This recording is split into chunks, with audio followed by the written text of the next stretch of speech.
Hi everyone, it's Roger here from What's on disneyplus.com, and this week I am joined by Mo from the Streamr, and we're going to be discussing kind of in general the state of streaming. We're going to be talking about a whole host of different bits and pieces today. But first off, Mo, just kind of do you want to do a quick introduction to yourself? Thank you for having me on the podcast. My name is Mo. I write for the site streamer.com, and we cover streaming services, Netflix, Disney Plus, obviously the main ones, Hulu, HBO Max, and yeah, we're doing. I think we're focusing a little bit. We kind of focused a lot on reviews previously, and now I'm trying to broaden it a little bit more by talking more about general industry stuff as well as getting a good pipeline of reviews done. But yeah. Yes, I mean, the amount of reviews and stuff. I mean, there's so many shows. I mean, I generally only focus on the Disney Plus stuff. And it kind of slides into the Hulu thing, but yeah, it's always amazing of how much. I mean, there's just so much content being released now across all the streaming platforms, isn't there? Completely. I found myself like, I think there was one week a couple of weeks ago when I was like, I've literally got 5 things to review this week, and I think it must have been around about Disney Plus Day, Oh that yeah, like that week before then. I was like, there's like so many things that are just embargoes are lifting in that, and I'm like, I can't get all of this out right now. So I was like, no, some of them are gonna just have to be Twitter threads because I can't. There's yeah. no way I can dedicate the time. I mean, literally right now, I have got 5 series sat ready to watch, just from Disney Plus side of things. Of just Mm, like with being obviously out at D23 and now on vacation, mm. there's just like there's only so much time, and so some of these shows are big. Some of these shows are pretty big. But yeah, it's definitely going to be a fun thing to see how all of this kind of comes together with how many different shows and stuff. But let's kind of talk really kind of where do you think like the streaming business is right now, kind of mid 2022? What's different now? What's different in comparison to last year is that this time last year we were seeing. I'm going to count this time last year being around about June Yeah. 2021. We were seeing the studios still hedging their bets on streaming more than theatrical because nobody was sure at all what the situation was going to be come wintertime. Mm. Um, and no one was sure if if theatrical was going to sort of make a comeback. So what we saw was, I think, a greater investment from studios to really say, look, streaming is our future, so we're going to put a lot of our stuff on there. So we got Luca last year on Disney Mm. Plus. We got Black Widow last year, this time around about this time last year Yeah. on Disney Plus through Premier Access. We also got Jungle Cruise a couple of weeks later, from Disney Plus, from the Disney Plus side. From the HBO side, we were still seeing the theatrical day and date premiere thing. That went down like a lead balloon, obviously. And I think now what we're seeing is studios saying, look, okay, fine, we're trying to strike a balance now because we've invested so much in streaming over the past 2 years that we don't want that investment to go to waste, but we also don't want to completely rule out theatrical as much as we did last year or the year before that. Mm. So we're sort of seeing them in a bit of flux right now, I think, and it's going to be really interesting to see over the next year actually, when we sort of see a greater return to how things were before COVID. Are Mm. we going to see more theater? Like, are we going to see sort of like a disowning of streaming to some degree, or what's going to happen? So that's really interesting to me.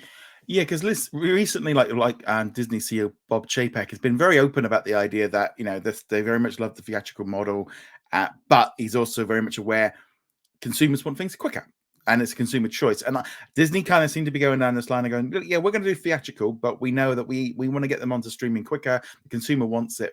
And that's the way it is. Essentially we make most of our money in the first couple of weeks anyway, so it doesn't really matter. Whereas, like, I feel like Warner Brothers Discovery are all over the place. I mean, he wherever he makes the most amount of money is what he's going to do.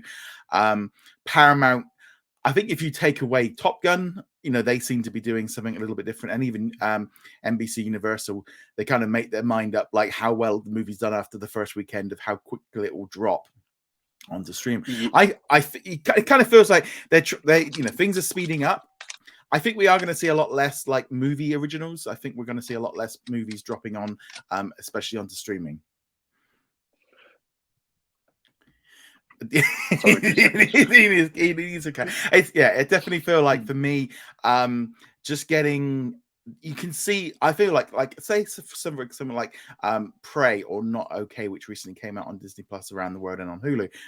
They probably could have gone to cinemas and had 50 to 100 million, and that would have been a good enough for them for an investment, and then they could have gone on streaming rather than straight onto like Disney Plus. Well, yeah, I don't know. I think that there is a space for made for streaming films, and I believe that, like, I believe in streaming as a legitimate distribution model, and I'm very, very anti theatrical exclusive theater is the best experience ever. There are some films, fine, you would want to see in a theater, but there's no film I think that needs to be seen in a theater. So for me, making films for streaming legitimizes streaming as a distribution option, because when you've got a streaming series, network, like something airing on a network is sort of like, oh my god, it's another network show. But something airing on a streaming service, it's like, oh wow, they must really like this. Must be a really good show. There's like that prestige element to it. So it's seen as like a step up if you've got a streaming series, but it's seen as a step down for film if you've got a streaming film.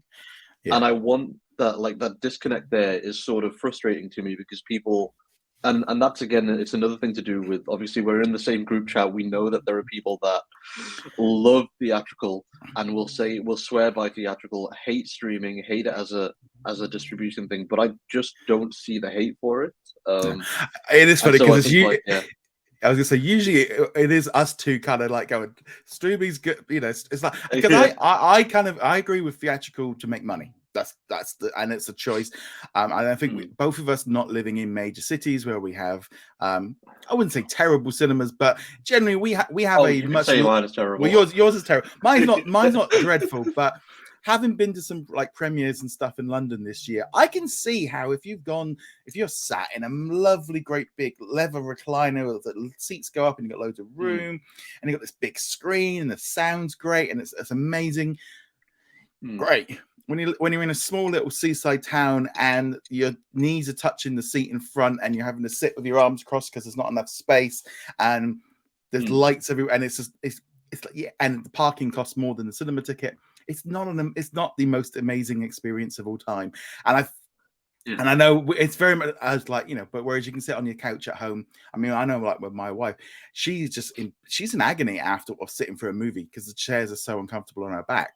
So things like that. And I feel like, you know, this whole thing of like, as you say, theatrical is the best, and streaming's like, well, we're not watching. It's not like I'm watching on a 12-inch black and white television in my bedroom or on a just a smartphone sat on the toilet. It's like, no, I'm sat there on a big, you know, I've got a big TV, big speaker system, leather couch. You know, it's like that's a very different experience. Completely. And I think that people see streaming generally, or people generally see streaming as a streaming film as like a direct to DVD film, and that's just not the case.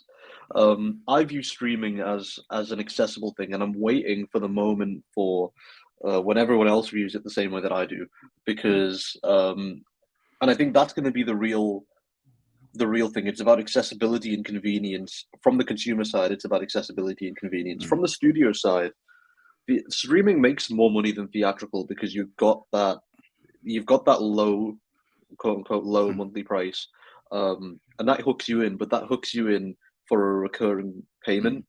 Whereas, let's say Warner Bros, for instance, it's only released a few films this year. It can only release a few films, but it's still getting that $15 a month, or $10 a month, $15 a month from the HBO Max subscription. You're getting the price of a cinema ticket from a person 12 times a year, even if they're not going to see 12 of your films a year. Yeah. Right. So you're getting that recurring revenue from the consumer, with the promise that there are going to be some things that are added to it in the future, some things that you're really interested in that are only going to be available on there. Although with Warner Bros, you don't actually know anymore.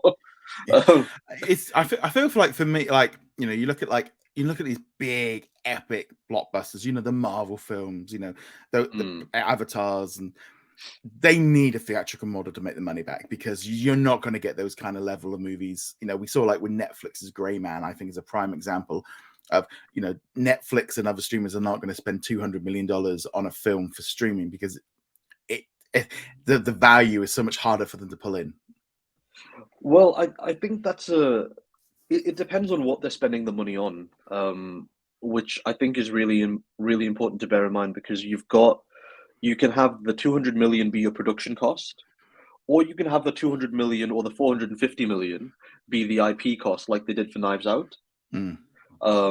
Because when you've got that amount of money, or even Amazon spending $1 billion, or not $1 billion, sorry, 250 million on just the rights to Lord of the Rings, for instance, with the option to make the series, so then they're investing $1 billion on top of that, and the option to make films that are going to be limited run theatrical but exclusive to Amazon.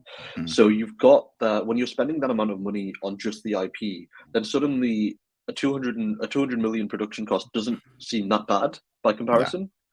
And I think it's really important to remember that these companies won't, at the end of the day, as much as they are studios and they want to make movies, they're businesses as well, and they aren't going to make investments that they don't have generally, that they don't have that much faith in. HBO Max, for instance, they Warner Bros. Invested what, 500 million on J.J. Abrams, and not a single one of his projects is coming out. So maybe that's a bad investment, and maybe that's why they can only release 2 films this year. But Warner Brothers Discovery, I mean, that has just been such a weird couple of months with that whole thing of how we thought that was going to go to how it's gone, which I feel is like I don't really say with them. I think between them and then the situation with Paramount, but also more importantly, I feel like with Netflix, because I feel like Netflix had that point this year where the stock, where they weren't able to hit that element that they used to, and the stock price plummeted. They couldn't, and suddenly the streaming bubble, like all of Wall Street and all the shareholders were like, yeah, we can't just keep chasing subscribers. Subscribers aren't where we need to be focusing on. We need to be focusing on how much money are you making? Because I feel like we've gone past the growth aspect now. Now it's like, okay, we know you can get the numbers for the people, but there's only so many people that will subscribe. Where's the profit? Where's the money? You can't keep making losses year after year. Yeah, I think the idea of making losses is especially going to be frustrating for kind of Wall Street if they're not seeing the return on investment, because what you're getting is you've had 2 years basically of no production, or sorry, no output. The production has been ongoing, but you've inflated your production costs because of logistics, COVID restrictions. You've got to fly people separately, for instance. You've got to get spaced out hotel. You've got to get larger venues to host your table reads or something like that. You've got to suddenly all pay for Zoom Premium. So it's small things like that. Those they do add up though. But what I think you've got is 2 years of this increased investment with no output because post-production slowed down, pre-production slowed down, normal production slowed down, and you've got all of this money being thrown at it for the last 2 years, and now we're only starting to see the results of that. We've got what we had this year. We had Miss Marvel that was meant to come out in 2020, wasn't it? Miss Marvel 2020. I think it was originally going to be like last year, wasn't it? It was 2021, which seems something like that. Yeah, because obviously WandaVision was pushed back and Falcon was pushed back, so it was just this constant shuffle for all of them. But WandaVision was never meant to be first. No. Well, it was meant to be Falcon, Loki, WandaVision, or Falcon, Loki, WandaVision, and then maybe Miss Marvel. Yeah. But you basically had a really, really long delay with something like that. And only now are we starting to see, okay, look, we're getting that promise from Disney Plus side. We're getting that promise of things. Netflix, on the other hand, hasn't really made good on many of its promises apart from Knives Out. You've got they spent what, 100 odd million on. They spent $250 million on the exclusivity, the first look deal with the Game of Thrones guys. Yeah. There's one show for it, and it's The Chair, Yeah. starring Sandra Oh, and it's not at all what people would have expected from their first Netflix show, and I don't imagine them doing anything good. Ryan Murphy, that is the biggest. That is honestly their greatest investment because he's just pumping out shows like left, right, and center. Well, it's funny because I was talking. We recently did a podcast with Casey from What's on Netflix, and he's kind of got the exact opposite view of him because he's doing so much stuff for FX and 20th Century on Disney side, and he's got so many shows coming out with all the American horror and American crime and all these different ones he's doing. That it's like he's not fully been committed to Netflix, and he hasn't had the big hits, and he hasn't been, he's not been able to fulfill like their side because Netflix kind of went after this thing if we're going to sign all of this great talent, but in some way didn't really give them. And sometimes it's always you can have the best creators in the world, but sometimes you need somebody over the top of them to kind of guide them to where maybe towards something more mainstream or to make some money. But also, again, Netflix has always been their Achilles heel, I feel, is their advertising. You can have the best series possible, and if no one sees it and no one talks about it, it's dead and it's gone. And it's been rolled over, and next week somebody else has got the attention. Did you watch? I don't know. Do you watch Barry on HBO or Sky now? No, I haven't seen that one. Okay, because there's a plot line in the third season where one of the characters gets a streaming show, and the day after it premieres, so the embargoes have lifted and everything before, she's at the launch event. It launches with, I think it's like a 90% on Rotten Tomatoes. The day that it actually launches, she tries to find the show, and she learns that it's been cancelled because the algorithm just decided no, it didn't want it.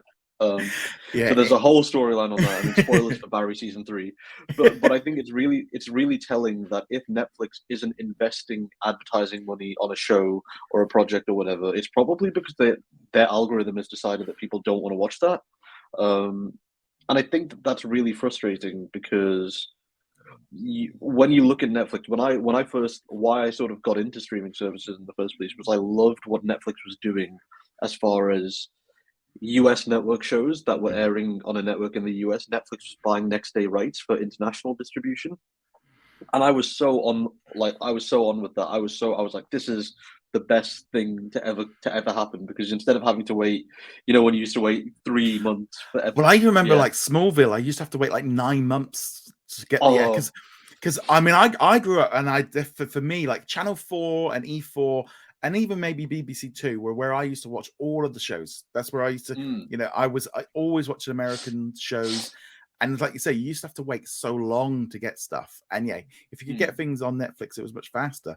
But it's just a very strange thing, I feel like, as a whole, of where we are in 2022, where the world of growing up with streaming is now here. We're in it.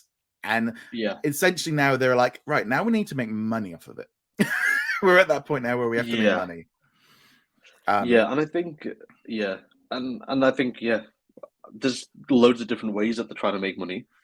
You've got add-ons. If you're Hulu, you've got add-ons.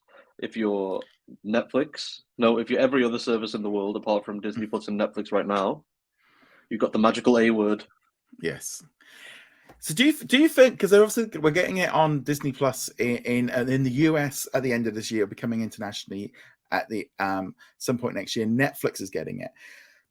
Now, I personally, I wouldn't get the ad versions because I don't want to watch ads. I don't want to be watching them.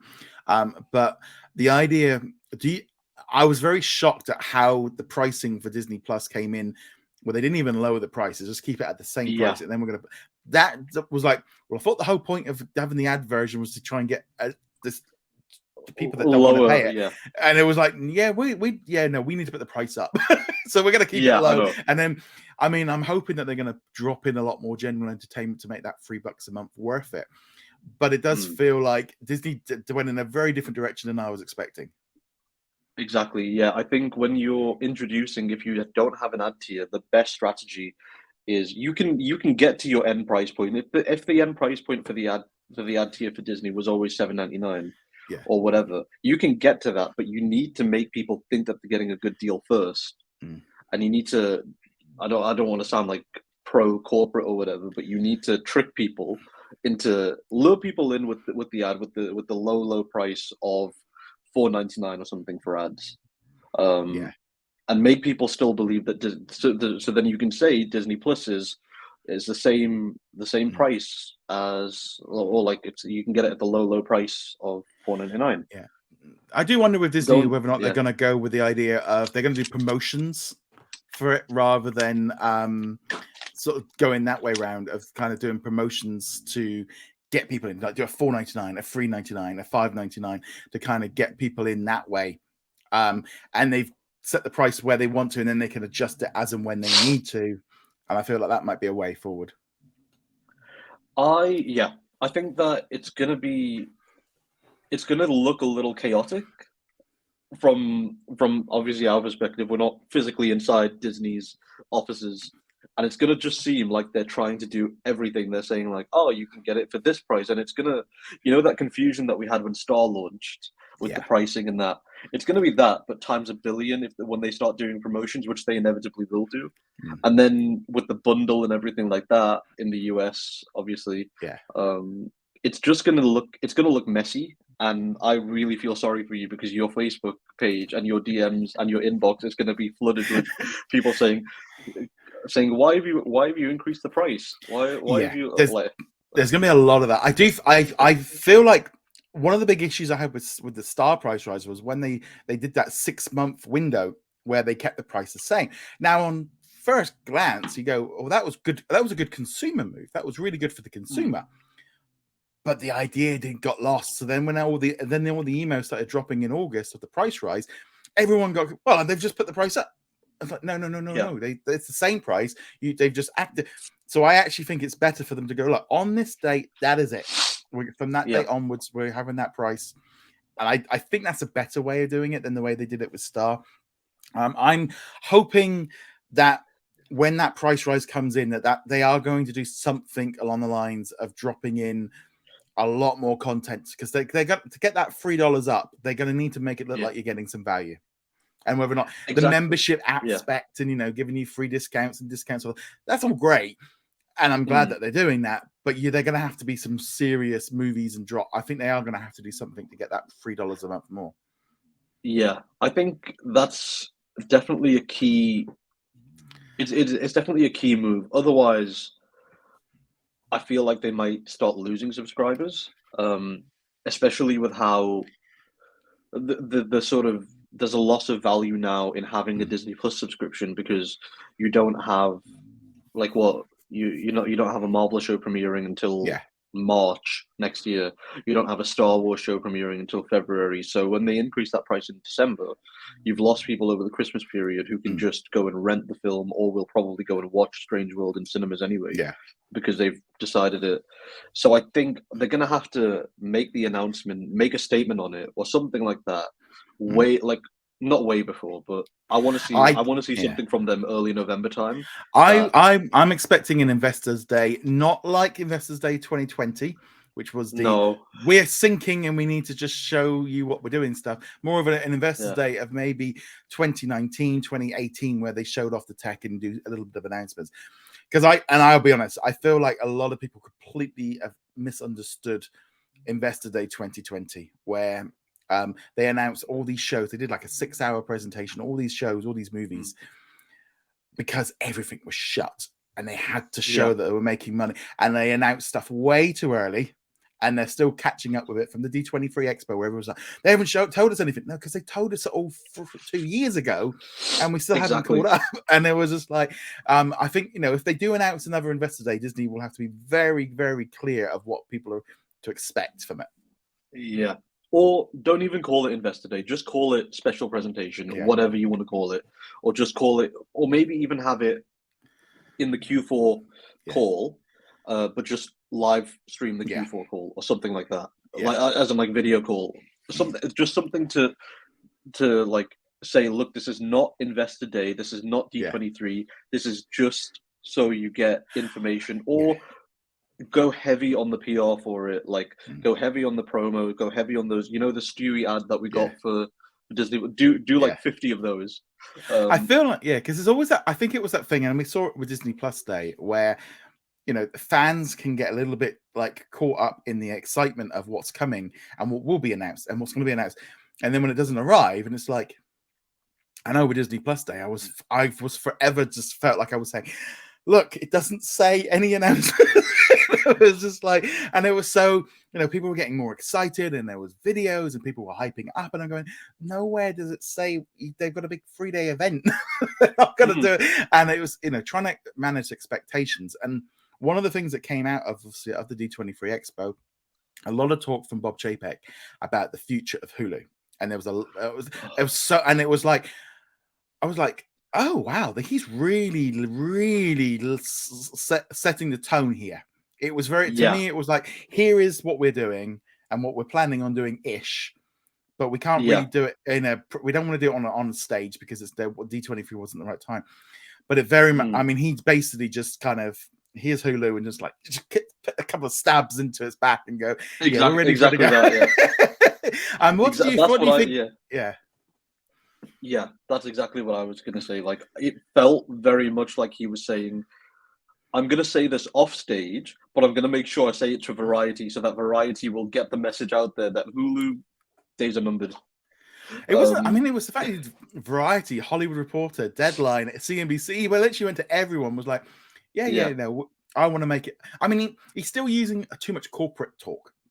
The hard bundle, the soft bundle. It's like, just talk normally. Talk. I know now he won't use the word metaverse because he knows that that's kind of I mean, no one understands what that is, and it's just a DC video game.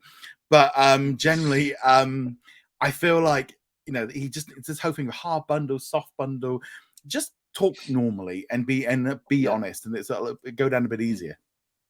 Pretend that we're all 5 years old, and you're Uncle Bob, and you're sitting us down, and you're telling us a story about what you want to do in the future, because that's all we need. That's what we need to know. But I think a little bit of the hesitancy, or a little bit of the corporate jargon, is coming from a place of like forward-looking statements. So anything he says as a CEO of a publicly traded company could be considered a forward-looking statement. So we can't be too concrete about it. Yeah, he can't say this is exactly what we want to do, because if he says that, stock prices will fluctuate, and then SEC gets involved and everything like that. So he's got to be a little bit woolly about it.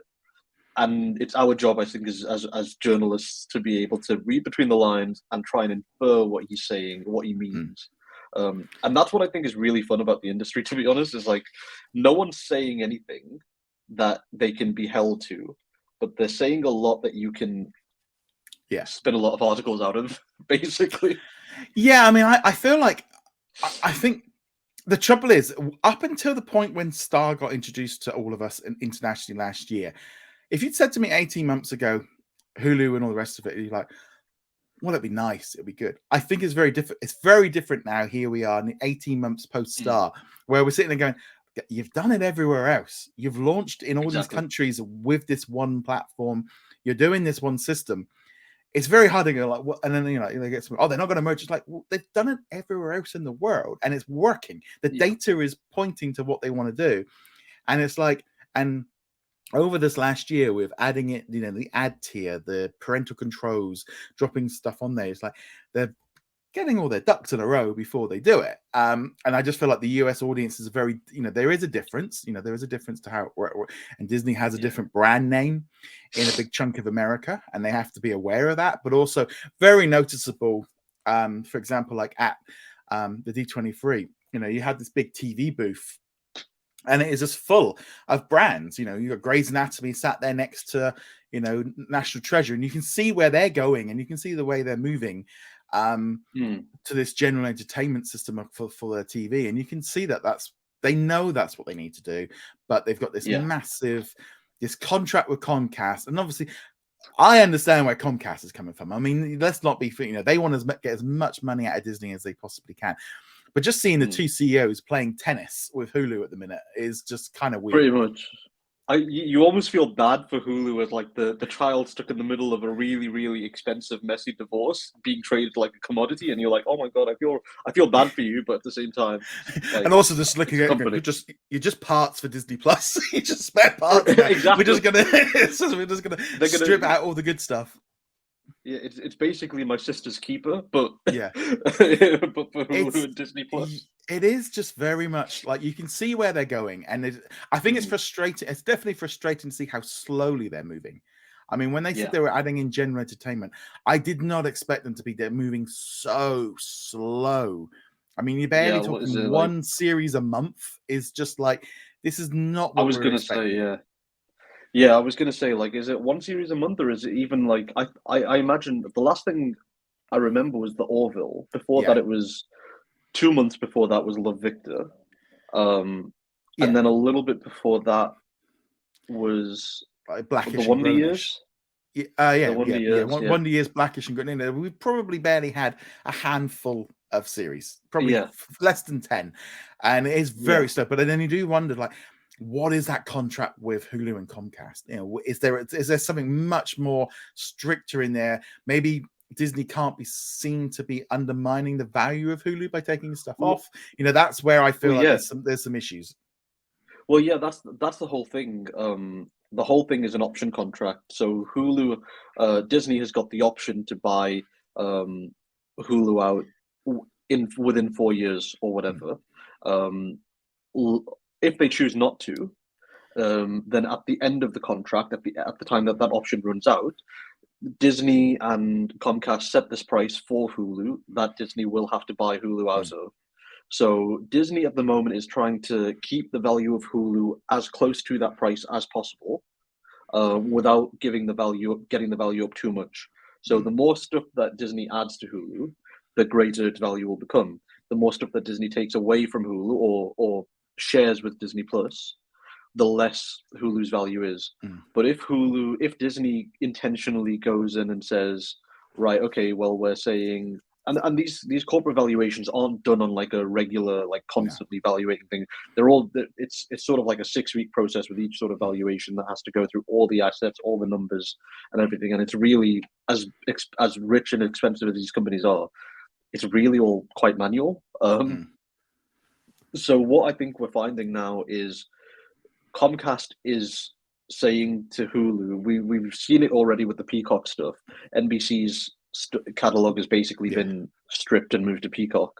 Um, and so what we're seeing now is Comcast saying, okay, well, we're going to take our stuff and you can just keep Hulu as your own thing. But we still want you to honor the contract and buy us out Mm, at this price.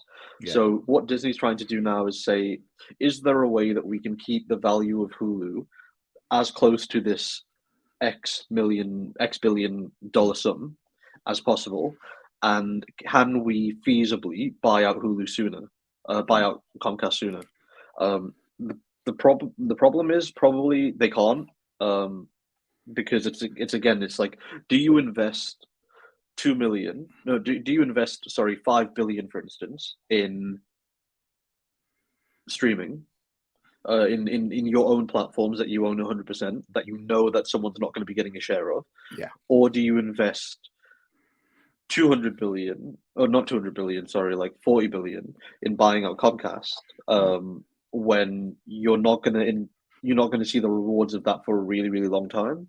No, I Uh, definitely feel like with like obviously the deal at the minute. I mean, in an ideal world, you'd be just like, right, Disney, just if you take away your next day episodes and move them to Disney Plus, and if you release all your originals on Disney Plus, but then there might be issues then with the legal issues of Comcast going, no, you are congratulally, you're signed into this to this date. You need to produce this amount of content. There's probably some deals in there that we're not aware of, that it's not quite as easy as just going, well, all FX stuff goes to Disney Plus or all ABC goes to Disney. There's probably some issues there that they have to deal with. don't talk to me about FX. Don't talk to me about FX, Roger. I have so many, and I like right. My thing with FX, and I'm gonna go on a tangent here. And I'm sorry if this goes on for like 5 minutes longer than it should, but you mentioned the word, so I have to go on it. I don't understand FX. I know we're talking about the streaming business. I don't understand FX as regards Disney Plus UK. Only because, right, we've got American Horror Stories, right? That's Yeah. an FX on a Hulu show. Yeah. We're getting that a couple of weeks after, like a month after it airs in the US. That's fine. It's much faster than it was last year. That's fine. The Bear. Oh. The Bear. We're getting all the episodes of The Bear on the 5th of October. We're getting weekly episodes of The Old Man starting next week. Yeah. Like that doesn't make sense. So it's clearly an intentional choice that Disney Plus UK is making, because FX stuff they won't do it on a per show basis. Or maybe they will. Maybe there's some little tiny thing in a contract, but at the same time, I just don't understand, and it's confusing me. Yeah, I 100%. Whenever there's an FX series, it's all very much like a case of, is this going to be held? Is it going to be the same day? Is it not? I don't know. I don't know sometimes if it's because it's just the European, because of subtitles and dubbing, and there's issues there. Disney as a whole just doesn't seem to be getting its like global release strategy sorted. I mean, there's so many series. Recently we've just had Reboot as a prime example of like why Europe isn't getting it at the same time as APAC and Canada, and it's just annoying. I think Disney as a whole needs to sort out its global release strategy to just get everything on the same day. Because it's like, well, you do it for one show and then you do it for you don't do it for the next one. It's so confusing. If like, as of time of recording, like, welcome to Chippendales. I've had it confirmed for Australia, Singapore, and Canada on the same day as Hulu, but not Europe yet. And it's just because they're all working separate different companies. And I know like with like the UK ones are promoting some shows more than other ones. They know the UK audience, and that makes sense. But yeah, FX is. I do feel like FX is can be one of the crown jewels for Disney Plus for making some of the shows I've watched this year from FX. Under the Banner of Heaven, Pistol, Welcome to Wrexham. They have made some. They are delivering some great content, but they just need to get that international release strategy sorted. Exactly, and I think FX. The thing was with Family Guy, we're sort of. I think we're neck and neck with the US now with Family Guy. I wish that they did the animation, the Sunday animation domination thing that they do in Canada, where they've got what is it, Simpsons, Bob the Burgers, Family Guy, all dropping on a Sunday. Yeah, that was good. It all seemed to have stopped during the summer because they've not got them. But yeah, no, that is it. Yeah, it is great. But I would just Disney Plus on a whole globally is all over the place with its release dates, and sometimes they make sense. Sometimes there's some ones you go, okay, that makes sense. But sometimes it's like, especially with the UK market, like, well, why are we holding on to it if France can't have it? Why is the UK missing out? Because I mean, I understand American and Canadian quite well. So, Buck Wild, I mean, that was a prime example of like, let's hold on to an original for 4 months. Why? Yeah, dubbing. Yeah, but it's in English. Exactly. It is frustrating.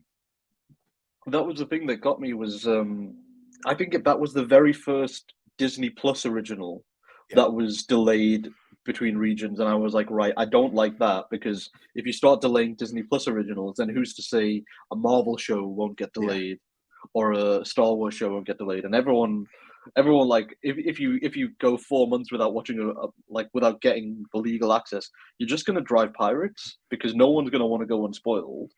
Yeah, I mean, there's some I do understand. I think like for example, like this month, we've had what was it? Lego Star Wars Summer Vacation was held back in Australia and New Zealand. It's come out this month because August was the middle of the winter. So therefore, they held it back a little bit. I mean, it probably, and I think they did the same thing with the Mickey Mouse seasonal ones. They've on a different scale. So sometimes I can understand, like, okay, there's a legitimate, like, you don't want to put out a summer special in the middle of the winter. I kind of get that. But then why did you release it in South America and South Africa on the same date as the West? It's like they were in the winter. It didn't make that was where I was like, no, you either do all of the Southern Hemisphere or none of it. It's like, that was the weird thing to me. I think it's that's a strange one. Yes, that was definitely I also like, but I want to talk a little bit more about obviously different markets doing things differently. I worked with Paramount Plus UK with the launch for that this year. that was so strange because Paramount Plus in the US primarily functions as a sort of Disney Plus, but for Paramount. So it's all original content, very few licensed stuff. I think maybe 3 or 4 licensed titles that are Paramount Plus exclusive. I don't even think, because in the UK they've got the branding of Paramount Plus Original and Paramount Plus Exclusive. Yeah. I don't even think they have that in the US. I think it's just Paramount Plus Original and then like a rotating library. Yeah. And so what I find interesting, specifically with Paramount Plus, is that they are taking the UK is taking a Netflix approach. Paramount Plus UK is taking a Netflix approach, or like an Amazon approach. And I think it's interesting to look at how that's expanding internationally as well. You've got Sky Showtime, and it sort of brings in that idea of obviously Sky being a Comcast brand and Showtime being a Paramount Global brand. You're sort of seeing that idea of consolidation of different services, and we're getting that with this combined Warner Bros. Discovery thing. Yeah. Sky Showtime is a bit of an odd one because it's launching across Europe, and it's like a combination of basically Peacock and Paramount Plus kind of together. Yeah. And it does seem like a very weird move, especially seemed very weird when you had like Paramount Plus launch here in the UK, and then they did this thing, and they're like, well, why is it feels sometimes, and you know, Paramount, Comcast, and Warner Brothers Discovery, they're still kind of we're not fully embraced on this global thing. We're still looking at the short-term fixes rather than trying to make Paramount Plus a global, and because it just made like for my well, why are you launching Paramount Plus with differently? It's like I understood them launching it as an add-on on Sky Cinema, right? I got that as an idea of launching it with an extra bonus and for Sky to kind of make Sky Cinema more valuable. But yeah, Sky Showtime was such a weird, and now they look like that the US is going to completely abandon Showtime as a brand anyway. It's just a strange one. I think Showtime as a brand will always exist, but it will just be like you've got FX on Hulu. Yeah, it'll be Showtime on Paramount Plus type thing, because I believe that the FX channels in the US are gonna their days are numbered as well. As far as the network going, it's just the brand is the more important thing than the network itself. So I think it's an interesting one because you've got the Sky Showtime idea, and when I first saw that, I was like, oh, this is a brilliant idea. But it doesn't make sense to me why Peacock hasn't launched properly over here yet, if it ever is going to launch. Because I remember getting that press email last year when they were launching. I was like, what? Like, when you say it's going to be available on Sky devices and Now devices, what does that mean? They were like, it means it's going to be available on Sky devices and Now devices. Yeah. And I was like, right. You've just said the same thing to me. I don't know what that means, and nobody knew how it was going to launch. Yeah. And if you go into your Sky Q or your Sky, I've got Sky Glass. Yeah. If you go into that, it treats it like a separate app, but it's not a separate app. It's just a box set collection. So it's really strange how, it's really strange how they've chosen to launch it here. It's a very odd system altogether. I mean, I have Sky Q, and so I have Sky Cinema. And the only reason it's like Sky Cinema, I did kind of pick it up because with Paramount Plus coming in, I'm like, well, actually, it's nice to kind of watch all the HBO shows, nice to watch have a little bit of variety and stuff in there. But yeah, the international releases of all of those platforms and stuff are very odd. I mean, I think we're definitely seeing consolidation is a key right now. Obviously, we're seeing it with Paramount and Showtime. They kind of did a mini bundle, and now they're going to do the last squeeze to kind of push it in at some point. Not official, but we're expecting it soon. And then we have Warner Brothers Discovery. I mean, what's your take on all that? Where do I start? How long have we got left? I see about 15 minutes left. That's just about enough time for me to talk about David Zaslav. No, the Axeman at Hollywood. The Axeman. The Axeman at Hollywood. He is, honestly, they're going to tell stories about him. He's going to get ousted. My prediction is that he gets ousted 2023 time when they realize his strategy didn't work. He'd have sewed it off in parts by then. He definitely would have, and I mean, that's a good segue, because who would he have sold it off to? Comcast. Yeah. Right? Yeah. Because Comcast is going to need it's going to need something to beef up its Peacock subscription. It can't be relying on those old NBC sitcoms from 50 years ago and Brooklyn Nine-Nine. But yeah, the consolidation idea is really weird to me, because I thought you wouldn't have thought that Warner Bros. Would be the one being consolidated into something. You wouldn't have thought HBO as a brand would be the one that's consolidating into something, being under something. You would have thought that HBO is a strong enough powerhouse to be the one buying something else up. Well, I kind of thought like NBC was Comcast was more likely to going to go after but it seemed like Paramount was the one that it was going to feast on, especially after their announcement of Sky Shows. And then this Warner Bros. Is like, and you're like going, Comcast can't buy both. It wouldn't be it would be a logistic nightmare to buy. And you kind of going, the whole point of Warner Brothers and Discovery coming together, we're not even going to, because I have a theory. I don't think we're even going to see a streaming service. I think they're going to end up closing down Discovery Plus, HBO Max, and he's going to license everything out or on short-term deals and then sell it to. I actually think there is not going to be a HBO Max Plus. That is, honestly, that's a good idea, because if there was something, it's a year out in theory. It's a year out. They would have had something to show off by now, right? You had Disney showing off Disney Plus, like what, 7-8 months out. Yeah, it's in theory, it's a year out. It's at most a year out. They would have had something to show off. They would have had a name at least, right? And the fact that they haven't indicates that they're still mulling around ideas of what they want this thing to exist as. And now that, like, I feel like he kind of threw the rule book out the window when he was like, you know what, we're going to cancel a film that's in post-production that was developed exclusively for us, right?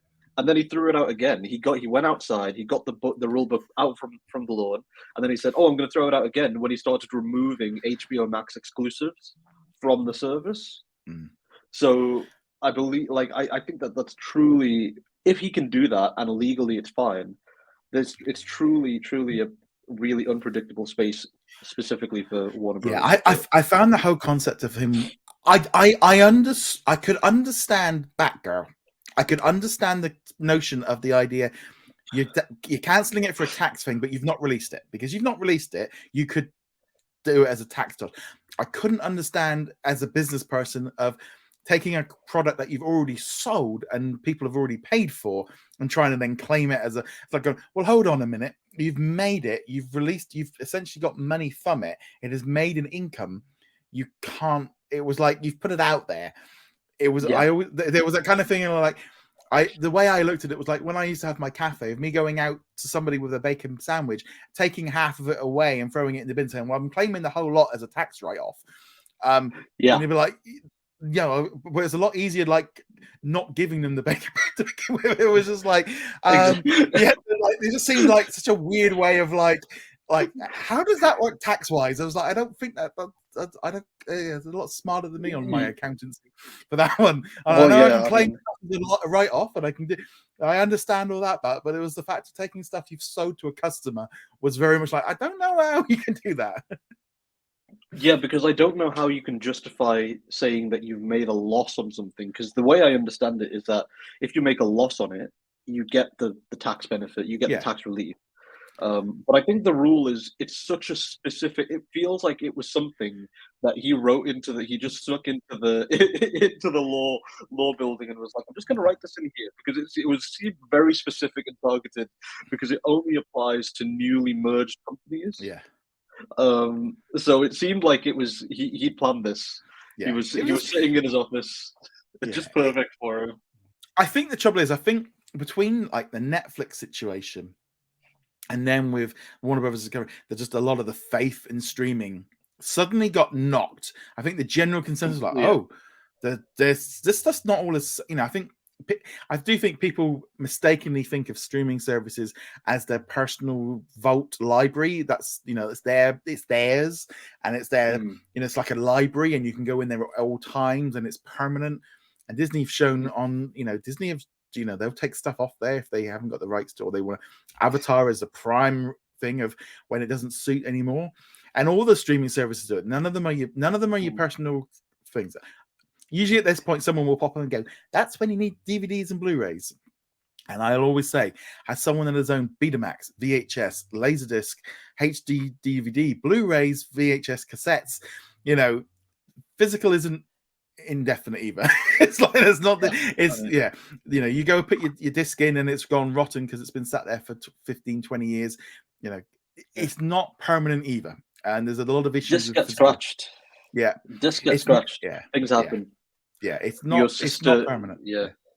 Your sister decides that she wants to use it as a coaster, accidentally, maybe. Or more importantly, it's like now you want to try and grab, if you've got your Snow White and the Seven Dwarfs VHS, we're trying to find a VHS machine. That's the issue. But I feel like in general, like the consensus was with streaming is it took a bit of a knock, and I think the HBO Max stuff really knocked the confidence in what originals are and where are their their future. Yeah, I think it's this idea of the pushback. I think it's not even like it happened gradually. It happened over the course of a week.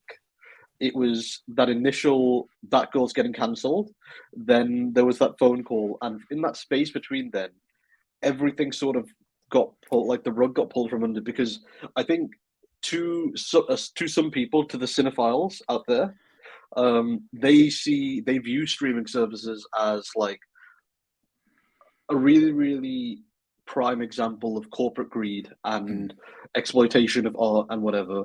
And I think they were proven a little bit right when you've got this one man at the top of a company that's operating under $50 billion of debt, just seemingly able to wipe things from existence and go back on promises and contracts that renewal contracts and stuff. So I think that if a company as well, a studio as well respected as Warner Bros. Can be taken over from that, I think there's a big thing to say to the rest of the industry, to the Chapek or to the Reed Hastings and all of those people. Like, you've got to treat streaming right. Otherwise, people are going to lose faith in it, and if people lose faith in it, then you don't have the money to carry on. But that's my thing. I want to know, actually. Sorry, one last thing. I want to know, where do you see streaming this time next year?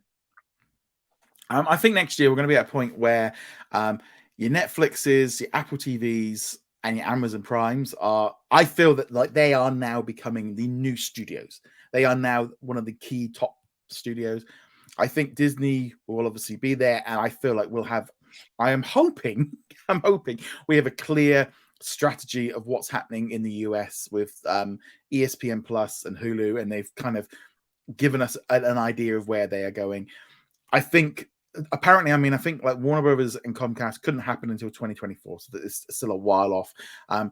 Peacock is, they're still going to be plodding along and doing their thing, and I think Paramount will probably be plodding along doing its own little thing.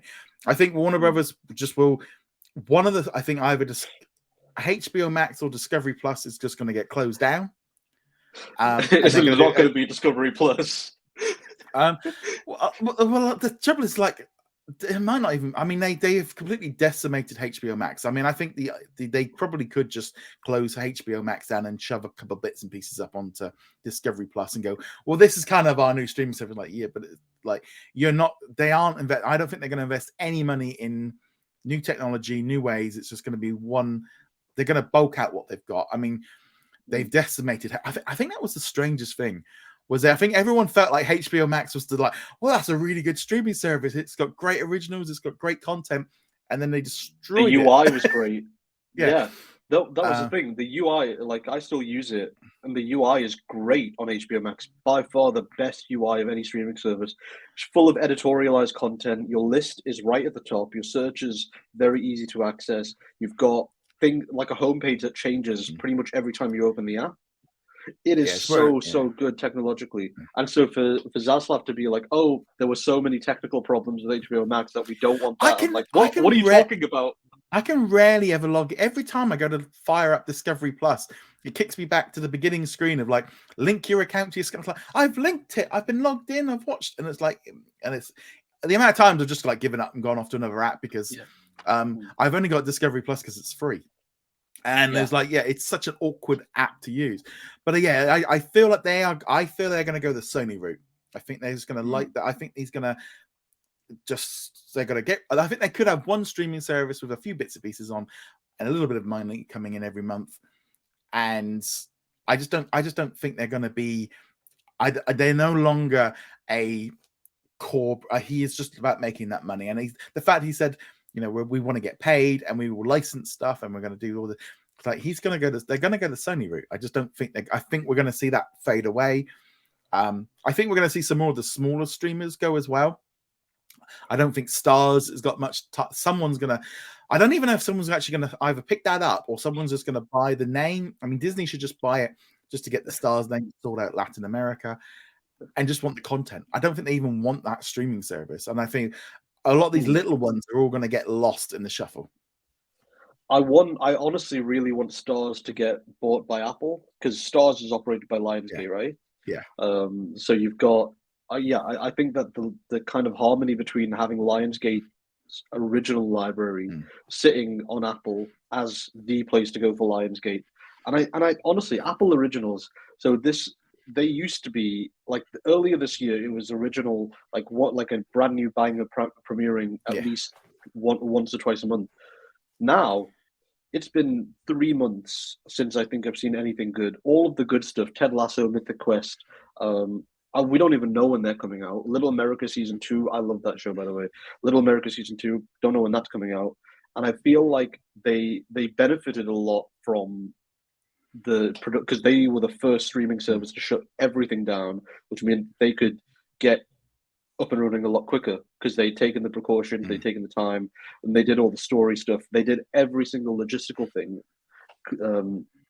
beforehand. And so what I'm finding like frustrating now is like I want Apple to just say, okay, fine, we don't have enough gas in the engine to properly pump out our own stuff. So what we're going to do is we're just going to buy a studio that's already got an established production engine, and we're just going to buy it. It's going to be all Apple original stuff, but it's just going to be from IP that you like. Because at the moment, the next step, once they figure out the mess, the tiers, the tech stack, the distribution stuff, the next step is going to be figuring out whether or not they want to be IP focused or whether or not they just want to be service, like they just want to be like you said, someone's personal vault. Like, do you want Warner Bros. Streaming service to be a very, very IP focused one like Disney Plus is, or do you want it to just be the Warner Bros. Channel on Sky? I think Apple TV has always been that odd one. It's like it's never really. It's like, well, why are you in this? What are you doing? They want that monthly subscription. Like why they don't seem to be like in it. They're like, we want to sell you this bundle, this Apple One bundle of movies and shows and video games, but we're not actually going to put anything on there that you. It always just feels like we've got all this stuff and it's all this nice bundle, but you're never going to use any of it. I know you've used Apple Arcade, but I'm a PlayStation Plus, Xbox Game Pass. I like playing proper games, mobile games.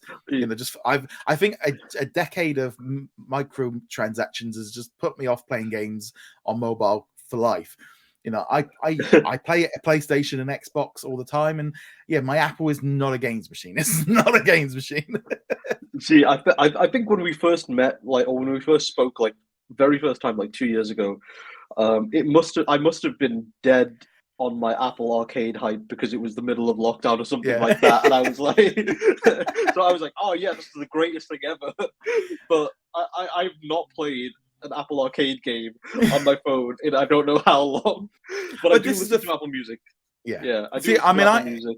Yeah, I must admit, I was at that point of like, do I flip from Apple to Spotify just to get the bundle because it might be more effective to buy, to have Apple TV and the iCloud and and it was just like I tried Apple Music for a bit, like, nah, Spotify, I prefer the app, and it was just like it is that kind of weird thing. I just don't know where Apple sits of like you say, they need to make some investments. No. Yeah, they could buy it. They've got enough money for it, but they just don't seem to want to don't seem to want to spend it. They want to invest money in another Reese Witherspoon production company show. Yeah, it is just a strange one. Yeah, I definitely feel we're at a point where, because I see a lot of people, there's a lot of talk about, they're not liking all this consolidation. They don't want to see Comcast and Warner Brothers, because we're losing the studios. It's like, and I look at it and go, yeah, but you're viewing the studios from 20 years ago. You're not looking at studios in 2022, where we're looking Amazon and Netflix and Apple are now studios. That's the way I look at it. Exactly that. And I think consolidation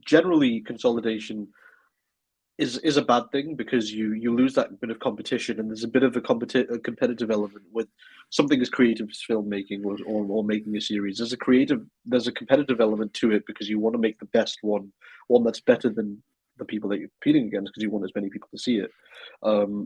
But I think at its core, consolidation does need to happen, if for no other reason than to give the creative talent some form of certainty.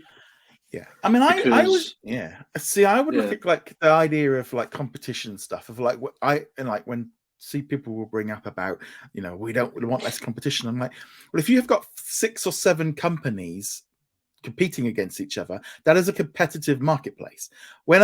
If it was a case of like there is only Disney and there is only Comcast left, that everybody else has been brought out and we've only got 2 left and the 2 want to merge, then I'd be like, no, you need competition.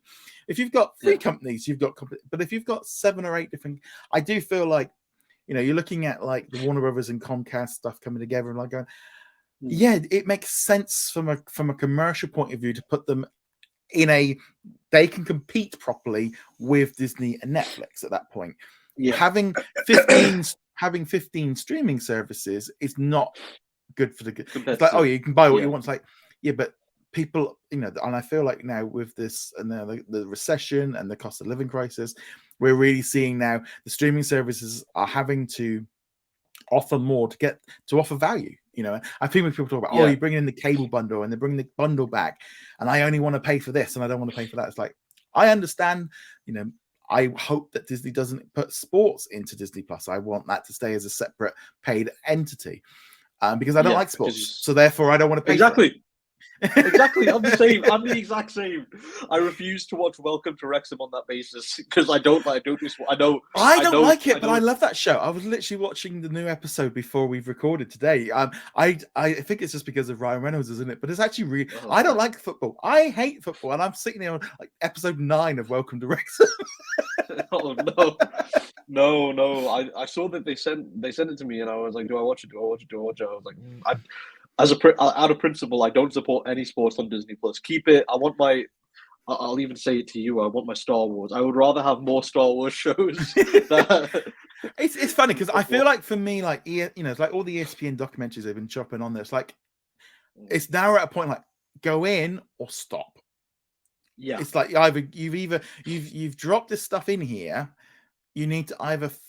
I mean, I would love them to kind of take ESPN Player here in Europe and across Middle East and Africa, turn it into ESPN Plus, and just add it as an add-on to Disney Plus, and just so more people can have access to it. I think it would do better.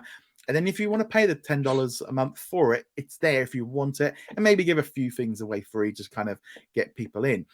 But I'm thinking that's where they're going to go. I don't think they're going to bundle the 2 together, because I think the costs are just too high, and they're going to push that monthly fee too hard. And then if you're above $20, you're just going to be too much.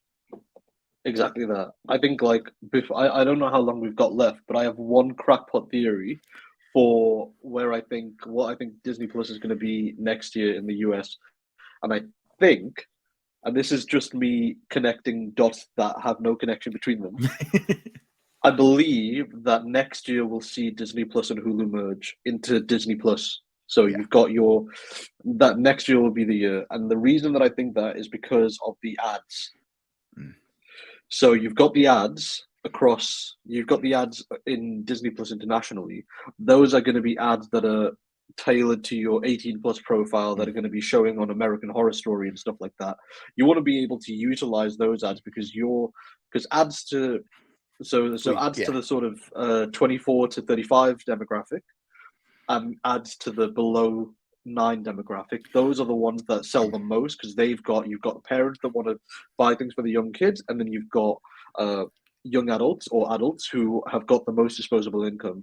So when you've got those two demographics, those two key demographics there, all on one platform, you're going to want to run ads that will be able to be targeted to people around the world. Yeah. On that one platform. There's also there's a big problem as well with Disney Plus at the minute with ads, with like the copper rules. So they can't do targeted ads towards children. And so therefore they've said they're not putting ads on preschool content or the rest. So at the minute, if you look at Disney Plus in the US, you're like, well, what are you actually going to be putting ads on? There's not a lot left. So they need the general entertainment to be in there. To be honest, once they added the parental controls and the ad tier was confirmed, that was essentially getting your car ready. You know, they've done the engines, they've put it in for a service. It is ready now to take in. I think we're going to see more stuff dropping in. And I think they're going to do it. I think they're going to do it in the opposite way of they're going to just keep building up Disney Plus and just keep stripping away from Hulu, taking it away, sharing more stuff, moving things over. And if saying to Comcast, well, you don't want it, well, you can, or it's like, I don't think that's. I mean, I could see. It's like, will Hulu survive as the live TV or a fast? I've floated that idea of does Hulu just become a fast channel where they offer all the it's completely free with ads, and you get selected access to stuff, and then I could see that unless they just turn around and someone like Comcast goes, yeah, we'll take it now. It's valuable to us to merge, because I feel like Hulu and Peacock probably are more better to merge together from their point of view, from a technical aspect. If you take all Disney's content off of Hulu, what's left of, there's so much stuff with Hulu of losing content, and we're going to continue to see this. I feel also there's this big shift of the idea of what Disney Plus was in 2019 to what it is in 2023. There's a big shift, and I think some people haven't quite got their head around, like, it's not a kids app, and that's it was, and that's what it was, and that's what they and like now it's turning into Netflix. And that's not a bad thing as long as it doesn't start making things like cuties, for instance. But I think in general, I think they're always going to have it, but you're really seeing they talk about the elasticity of like the Disney branding. And I think for us, especially because we've had Star-free 18 months, we're so much more used to that. It's like when you see, you see on social media, like there was recently, like the new Kardashian series. Why is this on Disney Plus? And you're on the UK social media commenting about something which we've had for, or going, oh, you can't have this on there. It was like, well, you can do. I love me and my wife watch that show every Thursday night. It's a great show. Oh, great. I haven't dipped my toe in yet, but the new season starts today, actually. As of the time of recording it starts. It's that thing of they haven't got enough. I don't think they've got enough reality TV show on Disney Plus yet. I don't think they've really kind of gone down that line yet. I'd like to see them. And this is just because I like cooking shows. I would love to see them do MasterChef US, but on Disney Plus internationally, because they've got it. They own the rights to it. It's through the Fox channel there. They own the rights to it. It streams on Hulu, so it's Disney distributes it. I'd like to see them move like your MasterChef, your Top Chef, and stuff like that there. And I'd also like to see them kind of take a Netflix move a little bit, and even if they don't have the distribution rights for something, buy the distribution rights for it internationally, because that's another way that you can really beef up your service. It's like Dancing with the Stars right now. Obviously, that's been a big shift in the US. There's been, that's a big show to bring in.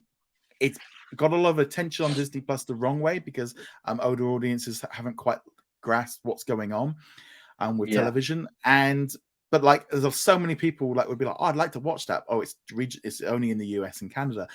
And again, it's if they're coming out with a new idea, it's like now, like we'll just come out with a new idea, get a new show, and start globally from this point. I'd like to see, they just signed like Jimmy Kimmel to a new 3-year deal. Get that on every night, everywhere globally. Exactly. Things like that of like, but Disney is still very regional. Still Yeah, like that's it's that for that, and that's for that. Oh, and we don't, that's that over there, but we don't like. There's a lot of, especially like, we're seeing a lot of the originals being created. I mean, I'd like them to sort out what they're doing with Hotstar here in the UK and get that like just merged in and gets like, because it just seems silly that one's being left out, kind of to yeah. hang. The app doesn't even work, I don't think. It's very, I mean, looking at the reviews for it, because I go in there and sort of see what's going on and see, because it's so, and it's very tricky as well, like with the PR point of view, because they don't really promote stuff because they obviously have a much smaller team. But Yeah, at some point, I'd imagine it's like with ESPN Player and Hotstar, they've got to sort that out here in the UK at some point. Now things are starting to line up a bit better. a little bit, yeah. But I do feel like they have to sort out what they're doing in America before they can sort out.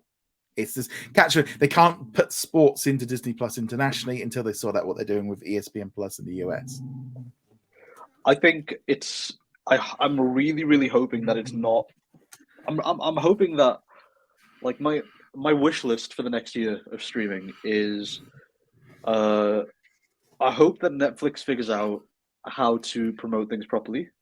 I hope that Paramount Plus figures out how to get more library stuff. Paramount's got a massive library, and then you've gone through the library on that. It is what, 600 titles maybe. Oh, the UK one. The UK one is. I mean, I've only watched a few things on it. I mean, I'm still slowly making my way through like Yellowstone. We did First Wives, so that was a good show. Okay. Jackass. Then there's just like a few movies here and there, but honestly, I rarely go into it because it was just like, yeah, there wasn't, it Empty. really didn't like match what I was expecting from them. Yeah, I was texting the Paramount Plus publicist. I was like, I don't. If I like, I love the unscripted shows. Please just put Ghosts from CBS on Paramount Plus UK. I'm begging you. I literally sent her a text and I was like, as much as I love another unscripted original series, please, I need Ghosts, please. Is that on the And she BBC was over like, here, isn't it? No, it's an American remake of the BBC show. All right. But it's really good. I'm not like, I know American remakes of British shows are really bad, but this one's really good. I'd like to see more consolidation. No, not consolidation. That's a bad word. That's the other bad C word. I'd like to see more. I'd like to see more consistency from them. I want to see all of these studios say, look, we've got this huge library of stuff. What we're going to do every now and then is just do a batch drop, something special to celebrate an anniversary or something like that, or like a 6 month drop of just massive, like a massive drop of titles. Or I want to see Disney Plus change its UI, because rows and rows and rows and rows and rows kills me. But also, you've got enough FX content there now to have the FX brand as completely separate. Well, I do feel with Disney Plus, again, I think we're waiting on the US. I think once the US gets updated to have all this content, then we will see the change. Because at the minute, the Star catch-all brand is just that. It's a mess. There's too much in there. Yeah.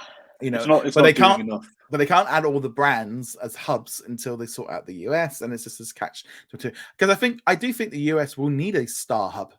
I think it's going to need a hub to have all the licensed content. It's going to need to have access to the international originals. They're going to need somewhere to put stuff that isn't FX, that isn't.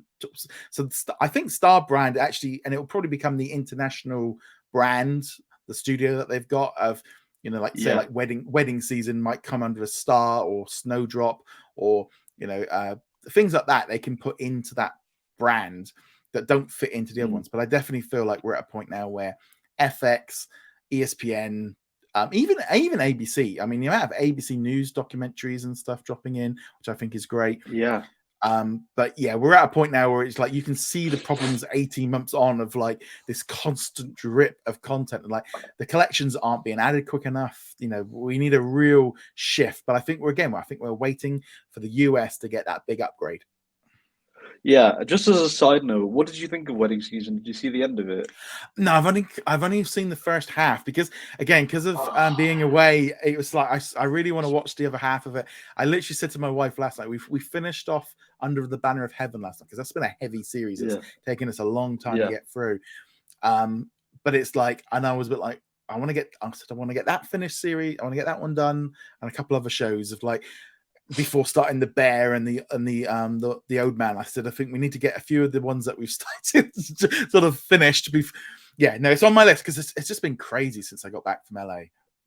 Yeah, wedding. I would say when you get off this and you finish your editing and everything, put the last 4 episodes of Wedding Season on, because honestly, so it dropped at midnight out at like UK time on Disney Plus Day. The whole season dropped, and the first thing I did was go and watch Wedding Season, because I was like, I need to watch this right now, because I watched up to episode 7 because that's what they sent, and I was like, right, episode 8 right now. And when I tell you I was glued in this chair right now, I brought some popcorn down with me. I didn't eat a single bit of popcorn because I was just so glued to my screen. I can't wait to. It's like I mean, I haven't even started Mike yet because that one dropped again. That was a Disney Plus Day series I wanted to watch, but it's just like, again, it's just like, it's timing. You know, you get an 8-10 episode series drop at once. This is why I like the weekly release, because binge drops can be great when you you know, of a certain age, or you have different. I haven't got time for binge drops. just like you know, like today, you know, watching an episode of She-Hulk this morning is so much easier than trying to watch an entire season. Exactly that. Like I was reviewing something with Netflix. It was one of the Never Have I Ever, and you know, Netflix and the teen shows, everything has to come out all at once. And I was like, oh my god, I love this show. Do I have time to watch and review it in like in 4 days? I did not have time. I watched it all, and I was like, oh great, okay. Now I need to go back to episode 1 to remember what happened there, what can't I talk about here, because it all just blends into one anyway. And I'm like, yeah, right, I mean, okay. I mean, especially like this week. I mean, I watched a few episodes of Supernatural that just dropped this past week. Been catching up on Welcome to Wrexham. Watched the upcoming Under Wraps 2. Also there's a couple of other bits and pieces to review and stuff, you know, Andor, you know, all these kind of different shows that all that. Again, it's just time, you know, you know, you've only got so much time in the world, and everyone, and in some ways, I think post-COVID, you know, now we're not all in lockdown anymore. We all can't watch the same amount of content that we've got, and Exactly. you know, there is a limit to it, and I think going into I do think Disney has to, and not just Disney, but all of them, I think they have to remember to keep stuff dropping in the summer so it doesn't all pile up for the winter. Exactly. Yeah, Like, because especially it the feels UK is just like dreadful network for now. Yeah. It just feels like network TV now, because they have the summer hiatus and stuff like that, and they all start again in September. It's like, no, we like you because you're not network TV, because you've got stuff dropping. Like Abbott Elementary, for instance. I'm so glad that it's getting a premiere, a full season starting in September. I just wish that they did that full season later on in the year. So that they could have things running straight through. But I suppose it makes sense with it being the school year and everything like that. That kind of makes sense. It ties into it. But yeah, I think as well as there's that whole thing of like the US like system of how they do episodes and stuff has been it's a established thing that they've done for decades, and it feels. I mean, I've said this so much of like streaming services have actually taken like what we over here in the UK always did. Short 6-part series, limited runs. You know, that was how we grew up watching television, was short series, 6 episodes. You know, if you got 2-3 seasons out of something, that was quite a lot. And exactly, we grew up on that. You know, you knew that was how it was working. And of course, now the streamers have worked out that that's actually seems to be a much better model. Yeah. But no, I think it's it's really interesting looking at the past year, how much everything's changed, and then looking forward. It's gotten to the point now this year where anything I predict could change by tomorrow. Like, it's so uneasy. So all I can do is just sit down like a good little boy and write my reviews, type away, and be like, yes, Bob, I'll write. It is very much like, it's like even now, of like, you know, we're recording this won't be out for about 8-9 days. Like, what's changed in 9 days since he's this point? Exactly. You're gonna send me a message and be like, "No, Mo, we need to re-record." But yeah, this is the thing. It's always a bit of a thing. But nevertheless, so we have been rambling on long enough. So big thank you to everyone for watching and listening. Thank you to all of our supporters on Patreon and YouTube channel members. Again, big thank you to Mo for joining me this week. And where can they find you? Thank you for having me. They can find me on thestreamr.com. That's the STREAMR.com. Yes. And Mo from Streamr News on Twitter, TikTok, Instagram, all good All the stuff. social, yeah. Yes. Yeah. So, and it's a streamer and it's a streamer without the E, and it's basically not Batista in a rowing boat. But